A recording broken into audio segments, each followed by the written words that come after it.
দর্শক, নতুন ভিডিওতে স্বাগতম। চ্যাম্পিয়ন ট্রফির ফাইনাল হলো গতকাল। আসলে কাঁদতে কাঁদতে জিতে গেছে ভারত, আমার কাছে তাই মনে হয়েছে।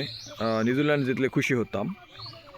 নিউজিল্যান্ড অনেক ভালো দল, কিন্তু তারা আসলে রানটা একটু কম করে ফেলেছে। 250 রান স্পিন উইকেটে, আর অন্তত 270-80 রান হলে আরও ভালো হতো। আমার মনে হয় ভারত এটা শেষ করতে পারতো না।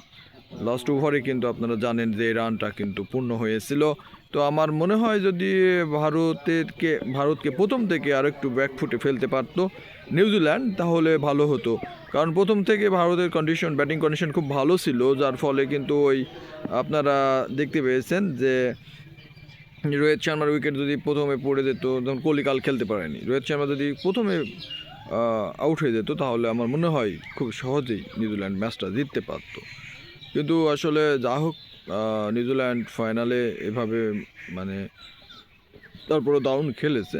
কারণ ইন্ডিয়ার এই 250 রান করতে যায়, কিন্তু দেখুন 49 ওভার লেগেছে। যাই হোক, সব মিলে একটা ভালো ক্রিকেট টুর্নামেন্ট হলো। ইন্ডিয়া হেরে গেলে খুশি হতাম।